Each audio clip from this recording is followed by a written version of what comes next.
এই দলটা কি আসলে বেশি খারাপ, কপাল পোড়া নাকি ভাগ্যবান? ভারতীয় দলে যারা এবার 2026 টি-20 বিশ্বকাপ খেলবে তারা কি সত্যি ভাগ্যবান? আর যারা টি-20 বিশ্বকাপ খেলতে পারতেছে না, যারা কপাল পোড়া একাদশ নামে ঘোষিত হবে, তাদের কপাল কি আসলে বেশি খারাপ? এখন এই কপাল পোড়া একাদশে কি শুভমন গিলের মতো বড় প্লেয়ারকে জায়গা পাবে? আপনি খেয়াল করে দেখেন, কয়েকদিন আগেও কিন্তু তিনি অ্যাজ এ ভাইস ক্যাপ্টেন কিন্তু টি-20 বিশ্বকাপ খেলার কথা, কিন্তু হঠাৎ করে যখন তাকে দল থেকে বাদ দেওয়া হলো, এমনকি একজন প্লেয়ার কিন্তু এমনভাবে দলে ঢুকে গেছে, ঈশান কিষান আউট অফ দ্য বক্স, তার কপাল কিন্তু আসলে খুলে গেছে। খেয়াল করে দেখবেন, তিনি কিন্তু এখন নিউজিল্যান্ড টোরে বা নিউজিল্যান্ড যে আসতেছে, তিনি ওডিআই টিমে ঢুকে যাচ্ছেন। Can you believe it? এখন তিনি যে ঢুকতেছেন, ঋষভ পান্ত দল থেকে ছিটকে পড়ে যাচ্ছেন। বুঝতে পারতেছেন গৌতম গম্ভীরের ক্ষমতা কমে আসতেছে, অজিত আগারকারের ক্ষমতা কমে আসতেছে। এটার পেছনে কি কারণ সেটা আমরা জানি না। এখন যদি আমরা একটা কপাল পোড়া একাদশ করতে চাই, ওই একাদশে কি শুভমন গিল কি জায়গা পাবে, ঋষভ পান্ত কি জায়গা পাবে, এমনকি চাহালের মতো বলারকে জায়গা পাবে? ওইটা একটা বড় একটা টপিক। দ্বিতীয় টপিক হচ্ছে, আপনারা তো খুব ভালো করে জানেন ভারতীয় দল খুবই শক্তিশালী। কি কারণে শক্তিশালী? উপরে অভিষেক শর্মা, নিচে তিলক বর্মা মিডল অর্ডারে, আর একদম নিচে বরুণ চক্রবর্তী, কুলদীপ যাদব, আর হচ্ছে জাসপ্রীত বুমরা, মিডল অর্ডারে হার্দিক পান্ডিয়া। এই হচ্ছে স্ট্রেংথ। কিন্তু আপনি যদি একটা কপাল পর একাদশ করেন, ওই একাদশটাকে একবারেই খারাপ, মানে আসলেই খারাপ। আপনি যদি একটু তৈরি করার চেষ্টা করেন, আমি একটা কথা কিন্তু শুরুতেই বলেছিলাম যে শুভমন গিল কি ওই একাদশে থাকতে পারবেন? এই প্রশ্নটার পিছনে লজিকটা কি আপনি খেয়াল করে দেখেন। আপনি যদি কপাল পর একাদশ করতে চান, বা ইন্ডিয়া দল থেকে যারা ছিটকে পড়ে গেছে, দুর্বল একাদশ, শক্তিশালী একাদশ, এভাবেও যদি আপনি তুলনা করেন, খেয়াল করে দেখেন জয়সওয়াল, চোখ বন্ধ করে তো ওই দলের ওপেনিং ব্যাটসম্যান জয়সওয়াল থাকবে, যেহেতু ভৈভব সূর্যবংশী এখনো মানে তার ডেবু ম্যাচ খেলে নাই। যদি তিনি খেলতেন তো অবশ্যই কিন্তু জয়সওয়ালের সাথে কিন্তু আমি ভৈভব সূর্যবংশীকে দিয়ে দিতাম। যেহেতু তিনি করেন নাই, জয়সওয়াল এক নম্বর ব্যাটসম্যান হিসেবে আসেন। এখন তার পার্টনার হিসেবে আপনি কি গিলকে দিতে পারেন?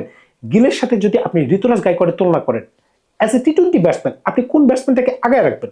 আমি কিন্তু ব্যক্তিগতভাবে এই পজিশনটাতে আমি কিন্তু ঋতুরাজ গায়কোয়াড়কে আগায় রাখতেছি। আপনারা কিন্তু আপনাদের মতামত কিন্তু জানতে পারেন। আপনি খেয়াল করে দেখেন, আপনি যখনই জয়সওয়াল আর ঋতুরাজ গায়কোয়াড়কে ওপেনিং এ দিয়ে দিচ্ছেন, 3 নম্বর পজিশনে অটো চয়েস হিসেবে আমি চোখ বন্ধ করে কিন্তু আমি শ্রেয়াসারকে রেখে দিব। আমি কেন কপাল পোড়ার একাদশ হিসেবে নামটা দিচ্ছি আপনি খেয়াল করে দেখেন।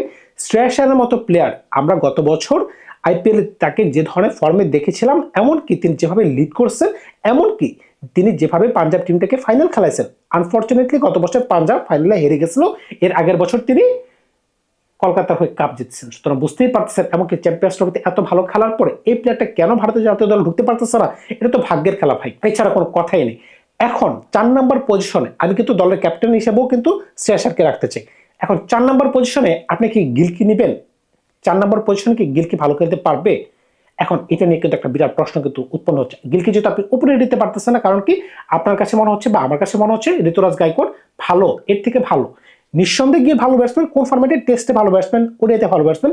কিন্তু যদি আপনি টি-20 হিসেবে চিন্তা করেন, 4 নম্বর পজিশনে কি তিনি খেলতে পারবেন? নাকি রায়ান পরাগ গিলের থেকেও ভালো অপশন হয়ে যাচ্ছে? যদি রায়ান পরাগ গিলের থেকে ভালো অপশন হয়ে যায়, তাহলে কিন্তু গিলকে কিন্তু 4 নম্বর পজিশনে কিন্তু জায়গা দেওয়া যাচ্ছে না।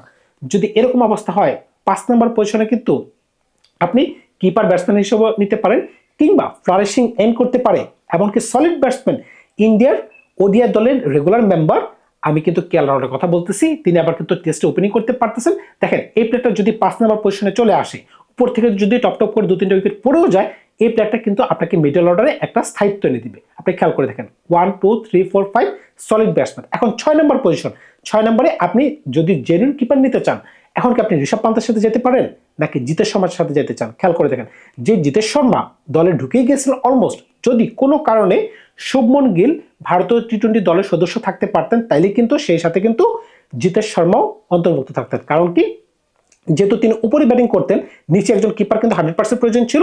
এই কারণে কিন্তু জিতেশ শর্মা কিন্তু ভারতের জাতীয় দলে ঢুকেছিলেন। এখন যেহেতু শুভমন গিল দল থেকে বের হয়ে গেছেন, সেই সাথে জিতেশ শর্মা বের হয়ে গেছেন, দেখেন কপাল কার খুলে গেছে? কপাল খুলে গেছে ঈশান কিষান। ঈশান কিষান আবার, আমি কিন্তু আগে এই তথ্যটা দিয়েছিলাম, তিনি কিন্তু নিউজিল্যান্ডের সাথে টি-20 দলে ঢুকে যাচ্ছেন। ঋষভ পান্ত হয়তো ছিটকে পড়ে যেতে পারেন। এখন ঋষভ পান্ত যে ধরনের খেলা খেলে ভাই, খেয়াল করে দেখেন, তিনি 10টা ম্যাচের মাঝখানে একটাতে ভালো খেলতে পারেন, 9টাতে কোনো আপনি আশা রাখতে পারবেন না। কারণ কি, বড় মানের যদি একজন প্লেয়ার যদি এভাবে তাকে বলে স্টুপিড স্টুপিড স্টুপিড, তিনি তো বুঝে শুনেই বলছেন যে কি কারণে তাকে এই ধরনের আখ্যায়িত করা হয়েছে, কারণ তিনি ম্যাচ সিচুয়েশন বুঝেন না। আইপিএল এর মঞ্চে আমরা দেখতে পাইছি তিনি ওই ধরনের খেলা খেলতে পারেন না। এখনো প্রায় 7-8 বছর 10 বছর হয়ে গেছে তিনি টি-20 ফরম্যাট বলেন বা ভারতের হয়ে খেলতেছেন, এখনো তিনি 4 ছক্কা মারতে গেলে তার ব্যালেন্স হারায় তিনি পড়ে যাচ্ছেন। সুতরাং বুঝতেই পারতেছেন, আমি আমার একাদশে অন্তত ঋষভ পান্তকে ঢোকাচ্ছি না, যেহেতু জিতেশ শর্মা আমরা দেখেছি ইন্ডিয়ার হয়ে ভালো খেলতে পারতেছেন, তাই কিন্তু আমি 6 নম্বর পজিশনে তাকিয়ে রাখতে চাচ্ছি জিতেশ শর্মাকে। তিনি কিন্তু ভালো ফিনিশিং দিতে পারেন। আমরা কিন্তু আরসিবির হয়ে তাকে দেখেছিলাম, তিনি দুর্দান্ত খেলতে পারতেছেন।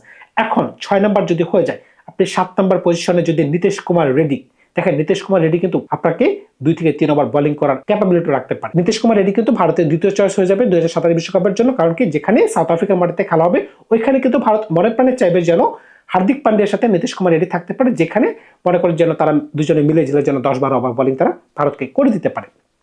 এই একটা কারণ, যেহেতু পেস বোলিং অলরাউন্ডার একটা প্রয়োজন, আবার নীতিশ কুমার রেড্ডি ভালো 4 ছক্কা মারতে পারেন, তাইলে 7 নম্বর পজিশনে যদি নীতিশ কুমার রেড্ডিকে আপনি নিয়ে নেন, 8 নম্বর পজিশনে কিন্তু আরেক পান্ডিয়া, এক হার্দিক পান্ডিয়া আছে অরিজিনাল স্কোয়াডে, আরেকটা হচ্ছে ক্রুনাল পান্ডিয়া। আপনি খেয়াল করে দেখেন এই প্লেয়ারটা কিন্তু আন্ডার রেটেড একটা প্লেয়ার, কিন্তু তিনি কিন্তু খুবই চতুর। আপনি যদি আরসিবির গত সিজনের খেলাটা খেয়াল করে দেখেন, তিনি ব্যাট হাতে উপরেও 2-একটা ইনিংস খেলছেন, এমনকি নিচের দিকে 2-একটা ফ্লাইশিং ইনিংস খেলছেন। হয়তোবা তার রানের সংখ্যা কম, কিন্তু ওই রানগুলো ইম্প্যাক্টফুল রান, দলের জন্য মানে ম্যাচ জিতানোর জন্য যতটুকু প্রয়োজন অতটুকু তিনি কাজ করছেন। এমনকি বল হাতে মারাত্মক হ্যান্ডি, ফিল্ডারও ভালো। সুতরাং বুঝতেই পারতেছেন যেহেতু অলরাউন্ডারের প্রয়োজন। দেখেন ভারতীয় দলে যেহেতু মেইন দলটাতে আপনি যদি খেয়াল করে দেখেন, যেখানে অক্ষর প্যাটেল, ওয়াশিংটন সুন্দর, হার্দিক পান্ডিয়া, এমনকি ওয়াশিংটন সুন্দর, এই 3 থেকে 4 জনকে যেহেতু তারা নিয়ে নিছে, এখন তো ওই ধরনের অলরাউন্ড তো আর নাই। শুধুমাত্র যদি আপনি খেয়াল করে দেখেন নীতিশ কুমার রেড্ডি আর কিন্তু আমার দৃষ্টিতে বর্তমানে ক্রুনাল পান্ডিয়া রয়েছে। তো 8 নম্বর পজিশনে যদি ক্রুনাল পান্ডিয়াকে আপনি দিয়ে দেন, মোটামুটি কিন্তু আপনি কিন্তু 1 থেকে 8 পর্যন্ত কিন্তু ভালোই খেলতে পারতেছে। 6 নম্বর পর্যন্ত তো ভালোই ব্যাটসম্যান। 7 নম্বরে কিন্তু নীতিশ কুমার রেড্ডিকে আপনি খারাপভাবে দেখতে পারতেছেন না, যেহেতু তিনি ভারতের টেস্ট ম্যাচ খেলে থাকতেন। সুতরাং এই দলটাকেও কিন্তু আপনি খারাপভাবে দেখতেছেন। এখন 9, 10, 11, 8 পর্যন্ত 9 নম্বরে যদি আপনি স্পিনার কেনেন, আপনি কি রবি বিষ্ণুর দিকে যাবেন নাকি চাহালের দিকে যাবেন? এইখানে আমাকে যদি আপনি প্রশ্ন করেন, আমি সরাসরি চলে যেতে চাই চাহালের সাথে। এটার পিছনে কারণ কি খেয়াল করে দেখবেন, এই বলারটাও কিন্তু একটা আন্ডাররেটেড বলার। আমরা কিন্তু সবসময় কি দেখতাম যে তিনি আইপিএলে সবসময় বরাবরই মানে হাইয়েস্ট উইকেট টেকার, কিন্তু জাতীয় দলেও তিনি আসেন, বিশ্বকাপ বলেন, টি-20 বিশ্বকাপ বলেন, চ্যাম্পিয়ন্স ট্রফি বলেন, বা যে কোন টপ ফরম্যাটই হোক না কেন, মানে ভারতের হয়ে তিনি টিমে আসেন, কিন্তু তিনি ম্যাচ খেলতে পারতেছেন না। কিন্তু তিনি আবার আইপিএলের সেরা বলার, এমনকি সর্বোচ্চ উইকেট টেকার। সুতরাং এই জায়গায় আমি বলবো যে তিনি একটা কপাল পরা প্লেয়ার। তা না হলে তিনি ভারতীয় দলের কেন সদস্য না, এই প্রশ্নের উত্তর আমার কাছে নেই। হয়তোবা বরুণ চক্রবর্তী, কুলদীপ যাদবের আমলে তাকে খেলানো যাচ্ছে না, এটা হতে পারে। কিন্তু যখন তাদের এতটা উত্থান হয় নাই, যখন বরুণ চক্রবর্তী, কুলদীপ যাদবের এতটা উত্থান ছিল না, এর আগের বলার কিন্তু তিনি, তখনও কিন্তু রবি আশ্বিন বলেন, রবীন্দ্র জাদেজা বলেন, তাদের কারণেও কিন্তু এই বলারটাকে কিন্তু ওই ধরনের সুযোগ কিন্তু ভারতরা তাকে কিন্তু দিতে পারেনি, এমনকি তাকে কাজও লাগাতে পারেনি। এখন 10 আর 11, 10 আর 11তে কিন্তু আপনি ইচ্ছা করলে ইন্ডিয়ান ডোমেস্টিক থেকে অনেক বড় বড় বলার নিয়ে আসতে পারবেন। বড় বড় বলার কেন বলা, আপনি যদি বলেন খলিল আহমেদকে খেলাবেন, খেলাতে পারেন, মহসিনকে খেলাবেন, খেলাতে পারেন। তারপরে আপনি যদি বলেন প্রসিদ্ধ কৃষ্ণকে খেলাবেন, খেলাতে পারেন, এমনকি মোহাম্মদ শেখকে খেলাতে পারেন। সুতরাং এই ধরনের বলারের কথা বললে আমি আরো 3-4 জনের কথা বলতে পারবো, যেহেতু সরাসরি আমি দলটা ঘোষণা করতে চাই। এখানে 9 নম্বরে আপনি যদি প্রসিদ্ধ কৃষ্ণকে দিয়ে দেন, হ্যাঁ এই জায়গাতে একটু সমস্যা, বলিংটা একটু নড়বড়ে মনে হচ্ছে। কারণ কি, প্রসিদ্ধ কৃষ্ণ আমরা কয়েকদিন আগেও দেখেছিলাম তিনি জাতীয় দলের হয়ে এতটা ভালো বোলিং করতে পারতেছে না। যেহেতু আমরা একটা ব্রিগেডের দল করতেছি, এখানে তো অবশ্যই একটু ব্রিগেডের প্লেয়ার থাকবে। এখানে কিন্তু প্রসিদ্ধ কৃষ্ণ কিন্তু দলের সাথে ঢুকে যাচ্ছেন, কিন্তু মোহাম্মদ সিরাজ এই প্লেয়ারটাকে কিন্তু আপনি কিন্তু কখনোই ব্রিগেডের বলার হিসেবে কিন্তু গণ্য করতে পারবেন না। হয়তোবা তিনি কম্পিটিশনের কারণে ওই দলে ঢুকতে পারতেছেন না। আর যদি মনে করেন যে না, প্রসিদ্ধ কৃষ্ণকে আপনি স্ল্যাশ করে কেটে দিবেন, আমি কেন প্রসিদ্ধ কৃষ্ণের সাথে গেলাম, আপনি খেয়াল করে দেখেন গত যে আইপিএলটা গেল, ওই আইপিএলে কিন্তু তিনি গুজরাটের হয়ে কিন্তু মারাত্মক বোলিং করছেন। গত সিজনটা দেখার পরে আমি কিন্তু বিশ্বাসী ছিলাম যে তিনি এই সিজনে অন্তত ভারতের হয়ে ভালো কিছু করতে পারবেন। তিনি যে কেন খেলতে পারেন নাই, কিংবা কেন যে ভালো বোলিং করতে পারেন না, সেটা কিন্তু আমি বুঝতে পারতেছি না। সুতরাং বুঝতেই পারতেছেন, যদি আবার মনে করেন যে না, মোহাম্মদ শামি ফিট আছে, মোহাম্মদ শামি ম্যাচ ফিট আছে, তাহলে কিন্তু নিঃসন্দেহে এখানে তিনি বাদ পড়ে যাবেন, মোহাম্মদ শামি দলে ঢুকে যাবে, এমনকি 11 নম্বর প্লেয়ার হিসেবে কিন্তু মোহাম্মদ সিরাজ কিন্তু দলের সাথে যুক্ত হয়ে যাবেন। সুতরাং বুঝতেই পারতেছেন এই দলটা কিন্তু নেহাত খারাপ না। এখন যদি আপনি অরিজিনাল স্কোয়াডটা একটু দেখেন, অরিজিনাল স্কোয়াড কোনটা, যেটা নিয়ে ভারত মাঠে নামতে পারে টি-20 বিশ্বকাপে, ওই স্কোয়াডটা কিন্তু ভাই মারাত্মক, মানে মারাত্মক। এখন দেখেন, অভিষেক শর্মা, সঞ্জু স্যামসন, তিলক বর্মা, সূর্যকুমার যাদব, 4 নম্বর হয়ে গেল। 5 নম্বরে অবশ্যই অক্ষর প্যাটেল, যেহেতু তিনি ভাইস ক্যাপ্টেন। 6 নম্বরে হার্দিক পান্ডিয়া। 7 নম্বর পজিশনে ইন্ডিয়া কাকে নিতে পারে, এই জায়গায় একটু ডিবেট তৈরি হতে পারে। যেমন শিবম দুবেকে নিবে নাকি ওয়াশিংটন সুন্দরকে নিবে, তাকে তারা দুজনকে খেলাতে চায়। শিবম দুবেকে 7 নম্বরে খেলালো, 8 নম্বরে ওয়াশিংটন সুন্দর। যদি 8 নম্বরে ওয়াশিংটন সুন্দরকে খেলানো হয়, ওই অবস্থায় হয়তোবা কুলদীপ যাদবের জায়গা নাও হতে পারে। আর যদি ভারত চিন্তা করে যে না, টপ 7 পর্যন্ত আমাদের ব্যাটিং যথেষ্ট পরিমাণ আছে, এইখানে আমরা শুধুমাত্র 2 জন প্রপার স্পিনারকে খেলাবো, একজন অলরাউন্ডার আমরা ড্রপ করে দেবো, তখন ওয়াশিংটন সুন্দরের জায়গা হবে না, তখন বরুণ চক্রবর্তী, কুলদীপ যাদব দুজনে খেলতে পারবে। তখন কিন্তু জাসপ্রীত বুমরা এমনকি আর্শদীপ সিং তারা কিন্তু খেলতে পারে। এখন আপনি যে বলতেছেন টি-20 বিশ্বকাপে এই দলটাই নামবে, এখন জাসপ্রীত বুমরা ছাড়া অন্য কোনো বলারের প্রতি কিন্তু ওই ধরনের ফেথ কিন্তু আপনি রাখতে পারবেন না। টি-20 ম্যাচ এমন একটা দিন, আপনি খেয়াল করে দেখেন, এই যে সাউথ আফ্রিকার সাথে টি-20 সিরিজটা গেল, যদি মাঠে ডিউ থাকে তখন কিন্তু কোনো বলারই ভালো বল করতে পারে না, একমাত্র জাসপ্রীত বুমরার মতো বিকল্প মানে অপশন নাই। তিনি বিশ্বের একমাত্র বলার, বা মানে হাতে কোনো 2-3টা বলারের মাঝখানে তিনি একজন যে কিনা আউটস্ট্যান্ডিং পারফরমেন্স দিতে পারে যে কোনো পিচে। সুতরাং বুঝতেই পারতেছেন, আপনি যদি উপর থেকে নিচ পর্যন্ত আসেন, ডিফারেন্স তৈরি করে দিবে এক হার্দিক পান্ডিয়া, এক হচ্ছে নিচের দিকে জাসপ্রীত বুমরা। হ্যাঁ, উপরে যদি আপনি বলেন যে অভিষেক শর্মা খুব দুর্দান্ত খেলতে পারতেছেন, ভাই আপনি যদি লাইসেন্স দিয়ে দেন, আমাদের যে দুর্বল দল, যে কপাল পোড়া দল, ওই দল থেকেও কিন্তু জয়সওয়াল চোখ বন্ধ করে মারা শুরু করে দিবে, ব্যাটে তার বলও লাগবে, এমনকি 4 ছক্কা মারতে পারবে, এমনকি ঋতুরাজ গায়কোয়াড়ও মারতে পারবে, শ্রেয়াসেরও মারতে পারবে, কেএল রাহুলও মারতে পারবে। সুতরাং বুঝতেই পারতেছেন কপাল পোড়া একাদশটাও যে বেশি খারাপ সেটা কিন্তু আমি বলতে পারতেছি না। এখন আপনারাই বলেন, কপাল পোড়া একাদশ থেকে কি কোনো প্লেয়ারকে জাতীয় দলে জায়গা পাওয়ার মতো কোনো দাবি কি তারা রাখতে পারে? এমনকি আমি যে কপাল পোড়া একাদশে শুভমন গিলকে নিতে পারলাম না, এটার সাথে কি আপনি একমত পোষণ করতেছেন? শুভমন গিলকে যদি নিতে চান, তাহলে উপর থেকে 1 থেকে 4-এর ভিতরে আপনি কাকে বসাতে চান? আমি কিন্তু কপাল পোড়া একাদশটা আমি আপনাদের সাথে আরেকবার একটু শেয়ার করতে চাইছি।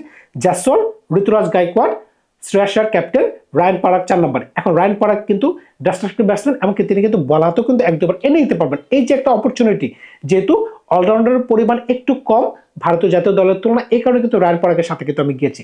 আমার পক্ষে কিন্তু অবশ্যই যুক্তি আছে। এখন রায়ান পারাগকে বাদ দিয়ে কি গিলকে দেওয়া উচিত?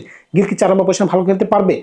অনেকগুলো প্রশ্ন এখানে আছে, আপনি একটু কমেন্টস করে জানাতে পারেন যে আমার কপাল পোড়া একাদশটা কেমন হয়েছে।